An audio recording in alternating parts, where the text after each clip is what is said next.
banyak perseteruan, banyak tindakan kekerasan dan segala macam yang terjadi ini, umat Islam di seluruh Indonesia, mulailah kita fungsikan senjata pamungkas kita. Ya, umat Islam wajib menggunakan senjata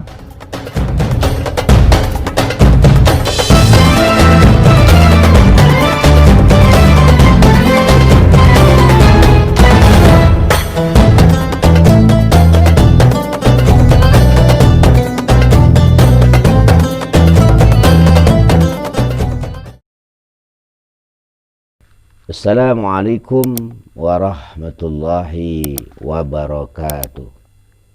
Bismillahi walhamdulillah. Asyhadu an la ilaha illallah wa asyhadu anna Muhammadar Rasulullah. Allahumma salli ala Sayyidina Muhammad wa ala ali Sayyidina Muhammad, amma ba'd. Saudara-saudara sebangsa setanah air dimanapun Anda berada, kita semua tahu, mengerti bahwa keadaan bangsa kita saat ini banyak problem, banyak masalah yang terkadang membuat kita sesak napas. Apalagi kalau kita lihat berita-berita di media online, ya, seperti di YouTube, di Facebook, di WhatsApp dan segala macam, di Twitter, di televisi, di koran, majalah, seolah-olah bangsa kita saat ini betul-betul dalam masalah yang bertubi-tubi seperti rantai kapal.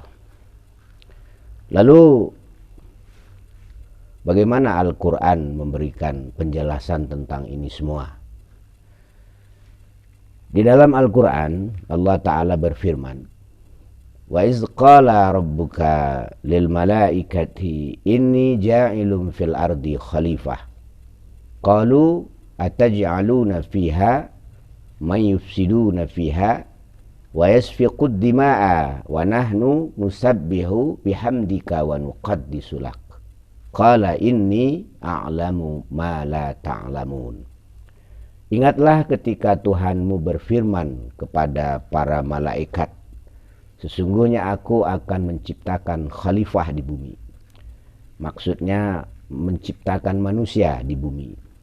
Lalu malaikat berkata, wahai Tuhan kami, adakah engkau akan menciptakan manusia di bumi yang akan berbuat kerusakan di bumi, akan berbuat permusuhan di bumi, saling menumpahkan darah, saling berperang satu sama lain? Lalu Allah Subhanahu wa Ta'ala bersabda, berfirman, qala inni a'lamu ma la ta'lamun. Aku, kata Allah, lebih tahu, lebih paham daripada kalian semua.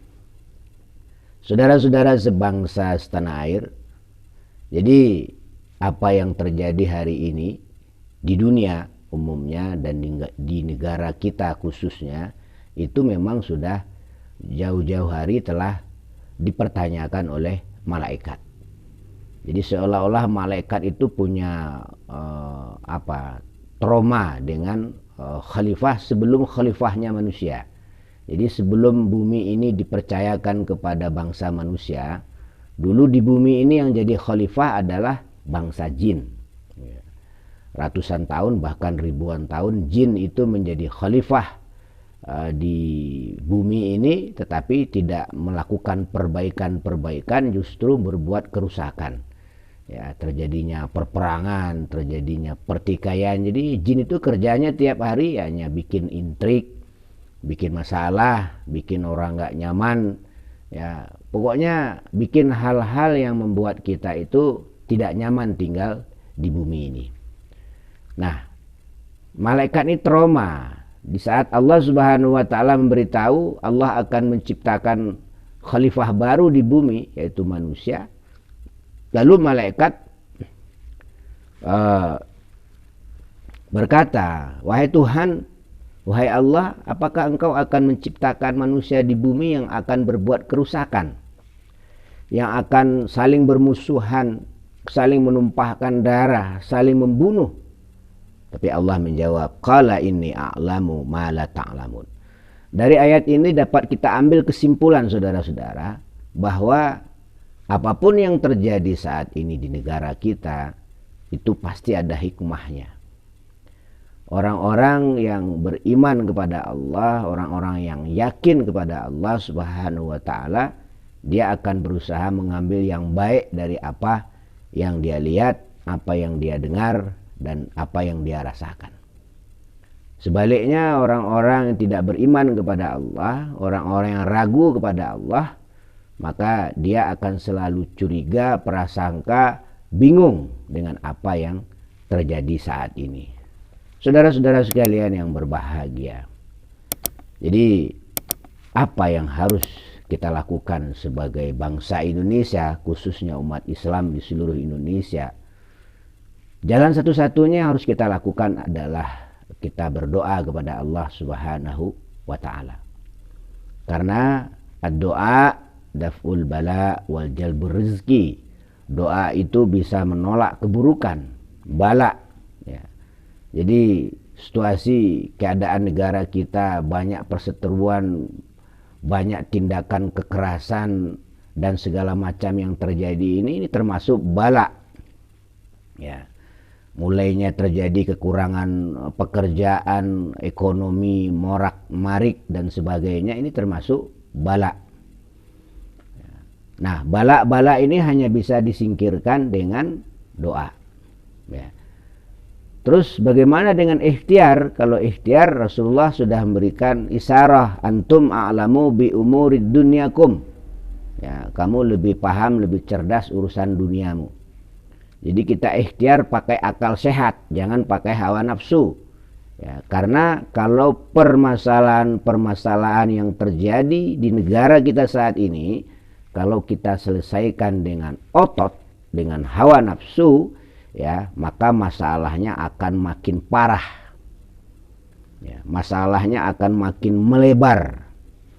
Konsekuensinya keutuhan negara kita Republik Indonesia dipertaruhkan di sini.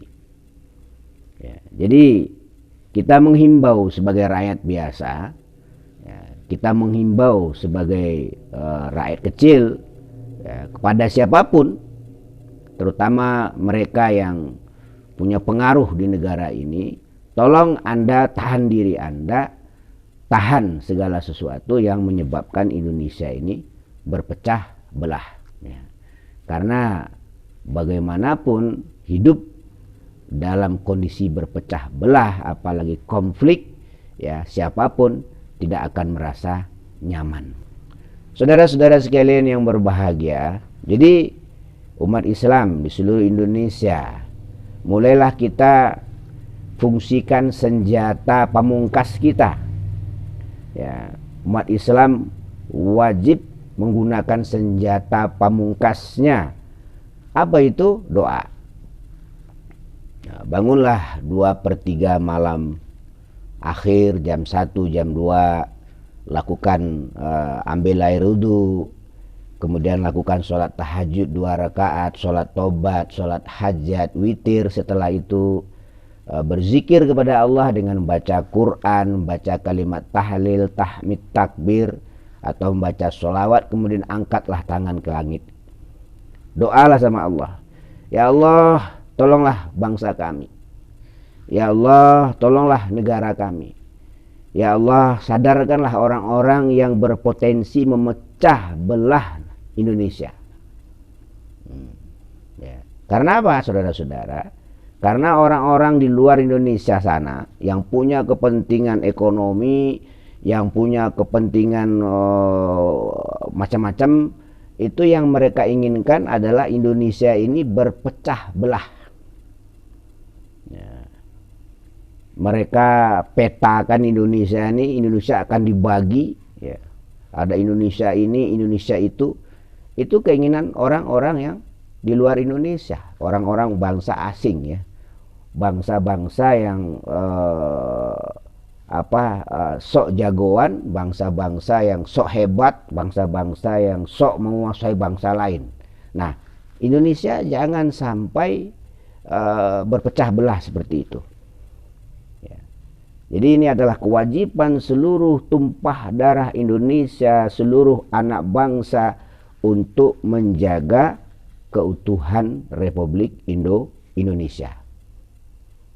Ya. Berseteru boleh-boleh saja, berbeda pendapat boleh-boleh saja, berbeda-beda pandangan politik, no problem. Itu adalah nuansa negara demokrasi, ya. Tapi jangan sampai kita menjadi penyebab berpecah belahnya Indonesia.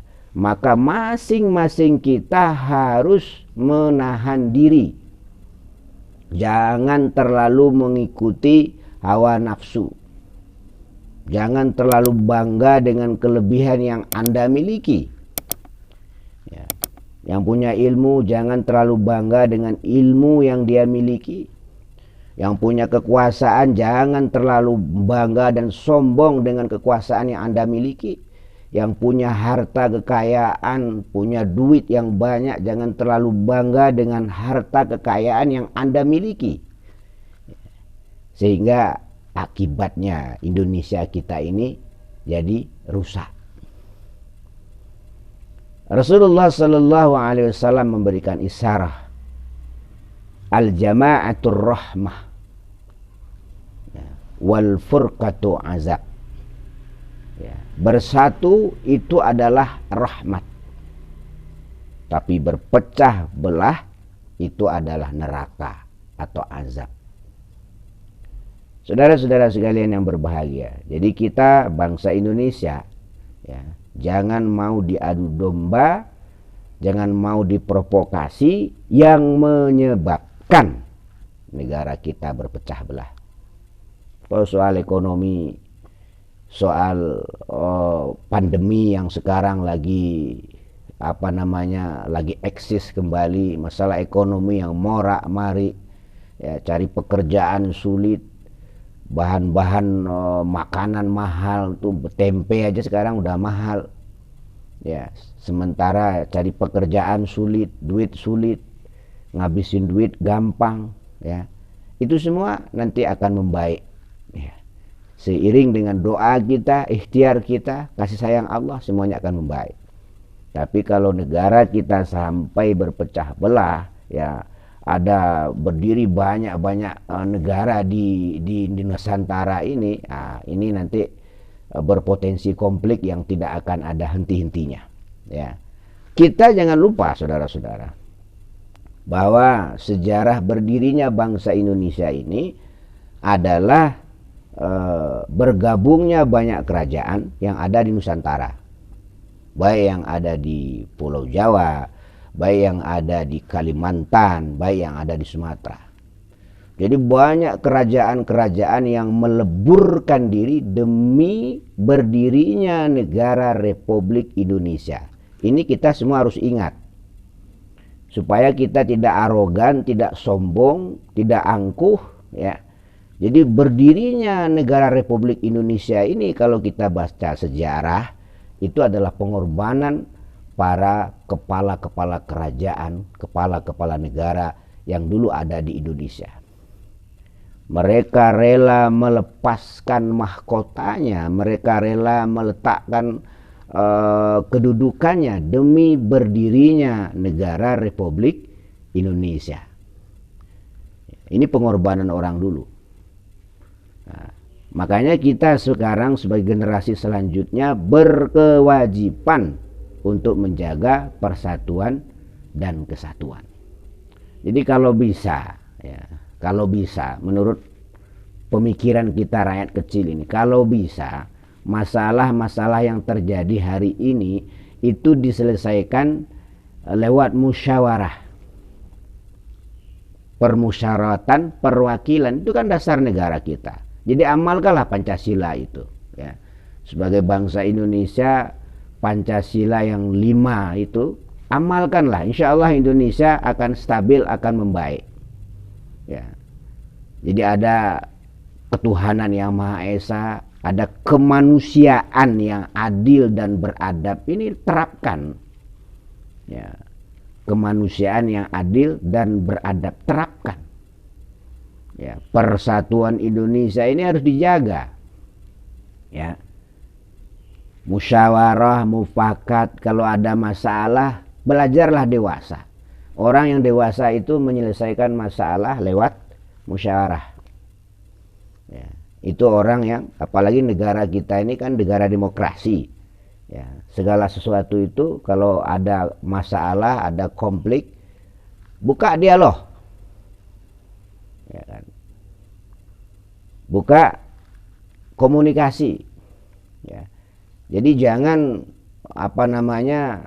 jangan mengemukakan kehebatan masing-masing. Ya. Berapa lama sih kehebatan kita itu akan bertahan? Ma'asyiral muslimin yang berbahagia. Jadi oleh karena itu kita bangsa Indonesia, khususnya umat Islam, mari ya kita bangun 2/3 malam akhir, kita berdoa untuk keselamatan bangsa kita. Ya, kita berdoa agar orang-orang yang berpengaruh di negara kita ini mendapat hidayah dari Allah Subhanahu wa taala sehingga ia bisa berpikir jauh ke depan, jangan sampai gara-gara menunjukkan arogansi masing-masing, menonjolkan kehebatan masing-masing, efeknya negara kita yang akan pecah belah dan generasi berikutnya yang jadi korban. Ma'asyiral muslimin yang berbahagia. Jadi kita sebagai bangsa Indonesia, terutama sebagai rakyat kecil, berharap ya, permasalahan-permasalahan yang sekarang terjadi di negara kita itu diselesaikan secara musyawarah. Ya, tidak ada permasalahan yang tidak bisa diselesaikan kalau kita dewasa di dalam menghadapi permasalahan itu. Ya, segala sesuatu itu akan berakhir. Orang kaya akan berakhir kekayaannya. Orang punya pangkat akan berakhir pangkatnya. Orang yang punya kekuatan power akan berakhir kekuatan powernya. Bahkan hidup kita ini akan berakhir, saudara-saudara. Ya, hidup kita ini akan berakhir. Fa iza jaa ajaluhum la yastakhiruna sa'ata wa la yastaqdimun.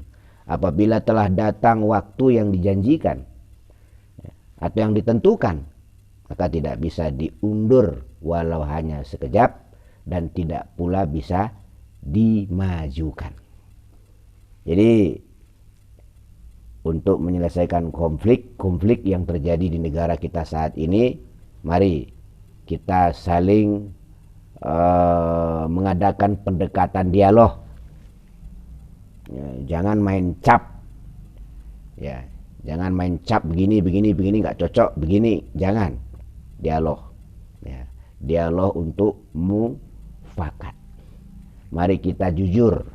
Ya, jangan ada dusta di antara kita. Kalau kita saling jujur, saling mengakui kelebihan masing-masing, saling mengakui kelemahan diri, insya Allah Indonesia akan kembali tentram, damai, sejahtera.